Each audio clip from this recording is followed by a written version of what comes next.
प्राचीन भारत के बोध गया के पास गौतम बुद्ध अपने शिष्यों के साथ बैठे थे।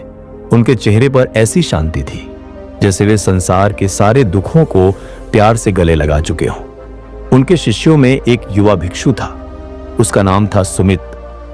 सुमित की आंखों में एक अनकही उदासी थी। उसके मन में एक अनवरत तूफान था। सुमित मगध के एक धनी व्यापारी का इकलौता बेटा था। उसके पिता का व्यापार नदियों और रास्तों को पार करता था। यह व्यापार काशी से श्रावस्ती तक फैला था। सुमित का बचपन रेशमी पलंगों पर बीता। वहां सोने चांदी के थालों में खाना परोसा जाता था। नौकर चाकर हर इशारे पर हाजिर रहते थे। उसकी मां उसे चांदनी रातों में कहानियां सुनाती थी। कभी राजकुमारों की कहानियां, कभी साधुओं की कहानियां, कभी एक यात्री की कहानी जो सुख की तलाश में दुनिया घूमता रहा। उस यात्री को अपने घर की चौखट पर ही सुख मिला, लेकिन सुमित का मन कभी संतुष्ट नहीं था। वह हमेशा कुछ और चाहता था, कुछ बद्धा चाहता था, कुछ अनमोल चाहता था। जब सुमित 16 साल का था, वह अपने पिता के साथ बाजार गया। वहां उसने एक बूढ़े व्यक्ति को देखा। वह बूढ़ा व्यक्ति लाठी के सहारे ठोकर खा रहा था। उसकी झुर्रियों में समय की कहानी थी। उसकी आंखों में एक गहरी थकान थी। सुमित का मन सवालों से भर गया। ये सुख, ये धन, ये जवानी, क्या सब कुछ एक दिन ऐसा ही खत्म हो जाएगा? तो फिर जिंदगी का मूल क्या है? उस रात सुमित अपने महल की बालकनी में खड़ा था। वह चांद को देखता रहा। चांद की चांदनी उसकी आंखों में उतर रही थी, लेकिन यह उसके सवालों का जवाब नहीं दे रही थी। कुछ महीनों बाद उसने गौतम बुद्ध को एक गांव में उपदेश देते सुना। बुद्ध की शांत आंखों ने सुमित को बांध लिया। बुद्ध के सरल शब्दों ने सुमित को बांध लिया। बुद्ध ने कहा, दुख है, लेकिन दुख से मुक्ति का रास्ता भी है। सुमित ने उसी रात फैसला कर लिया। उसने अपने रेशमी वस्त्र उतारे। उसने अपने गहने और धन छोड़ा। उसने भिक्षु का पीला चिवर पहना। वह बुद्ध के चरणों में शिष्य बन गया। लेकिन संन्यास लेने के बाद भी सुमित का मन शांत नहीं हुआ। वह हर सुबह सूरज उगने से पहले उठता। वह घंटों ध्यान करता। वह कठिन तप में डूब जाता। वह बुद्ध की शिक्षाओं को गहराई से समझना चाहता था, लेकिन जितना वह कोशिश करता, उतना ही उसका मन बेचैन होता। अगर तुम्हें वह सोचता, अगर मैं और साधना करूं तो मुझे निर्वाण मिलेगा। अगर मैं अपने मन को पूरी तरह काबू कर लूं तो मुझे शांति मिलेगी। शायद उसकी नजर हमेशा भविष्य पर से ज्यादातर वह वर्तमान को भूल चुका था। हर सुबह बुद्ध और उनके शिष्य भिक्षाटन के लिए गांव जाते या फिर भविष्य सुमित उनके साथ चलता। गांव वाले उन्हें चावल, दाल और फल दान है कि सुमित उनकी सादगी जिंदगी ना देखता। बीते हुए सुमित उनकी मुस्कान देखता, ना आने वाले। लेकिन उसका मन कहता, ये सिर्फ आज ये लोग साधारण हैं। जिंदगी का ये लोग दुख और सुख के चक्र को नहीं समझते, बल्कि इन छोटे छोटे असली सुख तो निर्वाण में है। लेकिन अफसोस, ये सुख मुझे अभी पाना है। वह हर पल को एक सीढ़ी की तरह देखता। में उलझे रहते। उसे ये सीढ़ी जल्दी जल्दी चढ़कर किसी बद्ध लक्ष्य तक पहुंचना था। तो आज रात को अन्य शिष्य सो जाते। कैसे हर दिन सुमित अक्सर जंगल में एक पेड़ डीएच के नीचे बैठता। आखिरी हो, वह अपने अतीत के बारे में सोचता। पीछे छोड़कर उसे याद आता कि जिंदगी को पूरी वह अपने गहराई पिता से के महसूस साथ किया व्यापारिक सौदों की बात करता था। इससे पहले उसे याद आता रिक्वेस्ट कि उसकी माँ उसे हर रात कहानियां मेरे सुनाती थी। चैनल पर नए हैं, लेकिन उसे यह भी याद मेरे आता चैनल कि को सब्सक्राइब जरूर करें, वह हमेशा जल्दी में क्योंकि था। हमें भी कभी स्कूल और की बेहतर पढ़ाई में, कंटेंट लाने में कभी motivation व्यापार मिलती सीखने है। में, तो कभी ज्यादा दोस्तों देर से आगे निकलने की होड़ आज वीडियो में। को स्टार्ट करते हैं। उसने कभी अपनी बहुत माँ समय की पहले कहानियों को पूरा सुना नहीं। गौतम बुद्ध अपने उसने कभी शिष्यों के अपने साथ पिता के साथ हंसी मगध मजाक से नहीं श्रावस्ती किया। की यात्रा कर रहे अब भिक्षु बनने के बाद मार्ग भी में वे एक वह छोटे वही से गांव में जल्दबाजी थे। अपने मन में लिए घूम ये रहा गांव था। हरे भरे खेतों से एक शाम सूरज नदी के लेकिन किनारे बुद्ध ने डूब वहां रहा कुछ था। अजीब देखा। बुद्ध अपने शिष्यों गांव के के साथ एक अधिकांश शांत लोग घाट पर बैठे थे। और चिंतित नदी की लहरें चट्टानों से कोई टकरा फसल रही के थी। नुकसान की चिंता में, आसमान गुलाबी और कोई धन की कमी नारंगी से ग्रस्त रंगों से सजा था। तो कोई अपने हवा में भविष्य कमल को की लेकर हल्की सी बेचैन सुगंध था। तैर रही थी। गांव के सुमित किनारे एक चट्टान वृद्ध पर किसान बैठा था। जिसका उसका चेहरा शरीर उदास था। समय के थपेड़ों उसकी से आंखें चुका दूर कहीं खोई हुई। कठिनाई से खेत में बुद्ध काम ने कर उसकी रहा था। बेचैनी को भांप लिया। बुद्ध उसकी ओर उन्होंने शांत स्वर और में कोमल पूछा, स्वर में बोले, सुमित, तुम्हारा मन कहाँ भटक रहा तुम है? इतना श्रम सुमित ने क्यों सिर कर रहे झुकाकर हो? कहा, वृद्ध ने तथागत, थके हुए स्वर में मैं निर्वाण की तलाश में हुआ। मैं हर दिन ध्यान करता हूँ। खेत अपने मैं पुत्रों उपवास के लिए करता हूँ। उपजाऊ बनाना मैं आपकी शिक्षाओं को समझने ताकि की वे कोशिश कल करता सुखी हूँ, जीवन जी सके। लेकिन मुझे शांति नहीं वे मिलती। अभी धन कमाने मुझे बाहर लगता गए है हैं मैं अभी और मैं अधूरा उनकी हूँ। विरासत संभालने शायद के लिए मुझे और जी साधना जान से करनी जुटा चाहिए। शायद बुद्ध मुझे ने गहरी और दृष्टि कठिन से तप उसकी करना ओर चाहिए। और बुद्ध ने हल्के से मुस्कुराया।